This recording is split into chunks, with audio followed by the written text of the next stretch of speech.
रहा था मैं, अक्सर लोग कहते हैं कि मैंने माता की, पिता की बहुत सेवा की।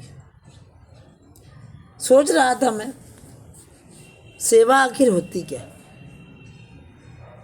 एक सेवा वो होती है पेड सेवा। बहुत लोग जो है सेवा जो करते हैं, पेड सेवा करते हैं, वो जैसे हॉस्पिटल में जाते हैं और हर जगह जाते हैं या होटल में जाते हैं तो पेड सेवा होती है। बहुत लोग एहसान जनाते हैं कि मैंने सेवा की है। मैं बात कर रहा हूँ आपसे कि ऐसी जो लड़कियां होती हैं सोसाइटी में, जो मायके में रहती हैं, किसी कारण वजह से, चाहे शादी हो गई हो या नाई हो गई हो या कुंवारी हो या ससुराल में पति ना हो, तो मैं उनके लिए ये वीडियो डाल रहा हूँ। कहानी है सीतापुर में रहने वाले रामदयाल की। तो रामदयाल की पत्नी की मृत्यु जो है, जब वो युवा अवस्था में थे, 40 वर्ष की उम्र में हो गई थी, और 2 बेटे और 3 बेटियां थी रामदयाल जी की। उन्होंने दोबारा शादी नहीं की, बड़ी मेहनत से बच्चों को पढ़ाया लिखाया और 2 बच्चे उनके गस्टर अफसर हो गए और एक बेटा और पीए के पद पर नौकरी करने लगा। खैर 3 बच्चे उनको सिलेक्ट हो गए, सब कुछ सही था, कहीं कोई समस्या नहीं थी। लेकिन हमारे घरों में समस्याएं आती नहीं है, लेकिन एक लालच है, घमंड और लालच। कहते हैं कि जब बढ़ता जाता है ना, तो अपनों से आदमी गले नहीं मिल पाता। गले नहीं मिल पाने का मतलब है कि उनका आशय ये रहता है कि सिर्फ पैसा काम आता। अभी तक रामदयाल जी के बच्चों में जो है अच्छा चल रहा था। रामदयाल जी का छोटा बेटा था, समाज सेवा की वजह से कोशिश थी उसकी कि परिवार जुड़ा रहे।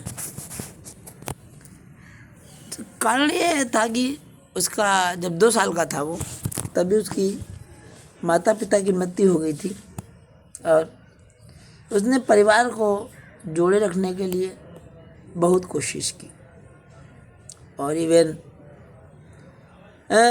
रामदयाल जी के 3 बच्चों ने एक ही मोहल्ले में मकान लिया कि एक पास रहेंगे। और रामदयाल जी के 5 बच्चों में नई पीढ़ी में एक ही की बेटी थी, तो अच्छे त्यौहार मनते थे। सबसे छोटे बेटे की बेटी थी, उसका अरुणा नाम था। अरुणा सबके राखी वाखी बांधा करती थी और कोई समस्या न थी। लेकिन क्या होता है किसी को नहीं मालूम होता है। अगर रामायण की बात करें तो कैकेयी और मंथरा, इनका नाम जो है इतने दिन बाद भी कायम है। आज तक शकुन का नाम कायम है अपने कृत्यों से। रामदयाल जी की बड़ी बेटी जो थी सुचित्रा,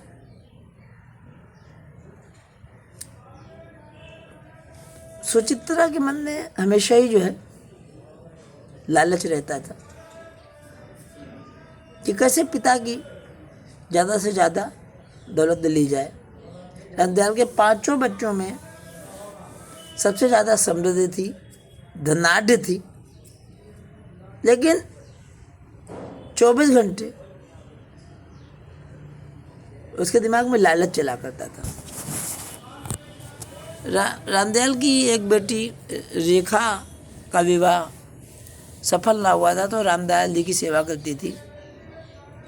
तो रामदयाल जी कि सब बच्चों का मकान बन गया था। बस रामदयाल जी जहाँ रहते थे वहाँ एक बेटी जो उनकी सेवा करती थी, रेखा, और सबसे छोटा बेटा सुरेश। सुरेश पहली मंजिल पे रहता था और सुरेश दूसरी मंजिल पे रहता था और रामदयाल नीचे रहते थे। कोई ऐसी समस्या नहीं थी। तो रामदयाल जी की जो बड़ी बेटी स्नेहा और जो यहाँ साथ में सेवा करती थी सविता, स्नेहा और सविता, किसी को नहीं मालूम था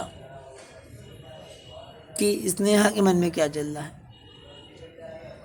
स्नेहा एक्चुअली में उसका बेटा एक था मार्केटिंग लाइन में, तो इसने बेटी का भी दिमाग अपना नहीं चलता था, उसके बेटे का दिमाग चलता था मार्केटिंग वाला। किसी को नहीं मालूम था कि लड़के तो बदनाम होते हैं कि बाप का देख रेख नहीं करते, ये नहीं करते, वो नहीं करते, लेकिन ये नहीं मालूम था कि बेटियां जो पापा की परी होती हैं वो ऐसी हो सकती हैं। चूँकि रामदयाल छोटी बेटी के साथ रहते थे तो घर का पूरा रिकॉर्ड और जितनी चीज़ें थी छोटी बेटी के पास रहती थी, और एक बेटा दूर रहता था, छोटे वाले को मतलब नहीं था, वो समाज सेवा में रहता था, उसको संपत्ति की कोई विशेष चाह न थी। तो रामदयाल जी का जो है बड़ी बेटी हमेशा ही रामदयाल जी से कहा करती थी इतना पैसा दे दो, उतना पैसा दे दो। उसने एक चाल चली कि चूँकि दोनों बहनें रामदयाल जी की बड़ी बेटी के अंडर में ही थी, पैसे से समृद्ध थी, तो दोनों बहनों को हिप्नोटाइज कर रखा था। जिधर वो स्नेहा कहती थी दोनों छोटी बहनें उसी तरफ चली जाती थी, और छोटी बहनों का भी दाम्पत्य जीवन सफल ना था। एक का तो टूट ही गया था और दूसरी बेटी का भी स्नेहा के दखल से पति पत्नी में बवाल चला करता था। तो कुल मिला के पूरी संपत्ति उसने सोचा स्नेहा ने कि हमारे पास सीधे तो मुझे पिता देंगे ना, तो छोटी बेटी रेखा जो सेवा करती थी 24 घंटे, तो सोचा इसके नाम करा दो, कोई बच्चे हैं नहीं, पति है नहीं, तो मेरे पास आ ही जाना है। एक एक करके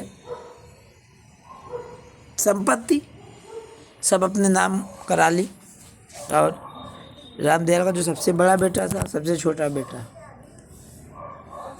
कुछ भी दोनों बच्चों को ना मिला, ठेंगा मिला। तो मेरा उद्देश्य है कहानी का सुनाने का, जो हम समझते हैं कि देखने में लड़कियां लगता है कि ये सेवा करती हैं। अब ये बताइए,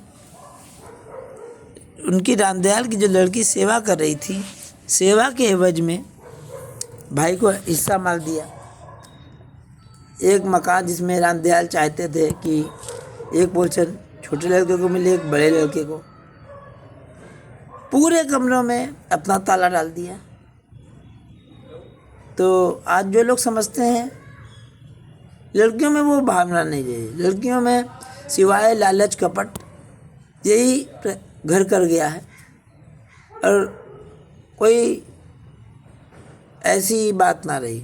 लेकिन रामदयाल की जो बड़ी लड़की दूसरों के साथ बुरा सोच रही थी, अल्टीमेटली उसके साथ भी अच्छा नहीं हुआ। उसने अपने बेटे की शादी की तो उसका भी बहू से निभाना हुआ और तलाक ही करना पड़ा। साथियों, अक्सर हम लालच के वशीभूत हो सब बातें कर डालते हैं। अब ये समझ लीजिए 3 लड़कियां थी रामदयाल जी की, और एक समय रक्षाबंधन, तीज त्यौहार, होली, दिवाली आना जाना था। बड़ी बेटी की महत्वाकांक्षा ने पूरे परिवार को जो है ना बिखरा दिया। तो लालच चाहे लड़कों में है चाहे लड़कियों में, लालच किसी भी दृष्टि से उचित नहीं कहा जा सकता। और कहीं ना कहीं जो गलत कर रहा उसको भुगतना पड़ेगा। आत्मा से झूठ नहीं बोल सकता कोई। और ईश्वरीय न्याय भी बहुत कुछ होता है। ईश्वर तो दंड देंगे ही देंगे।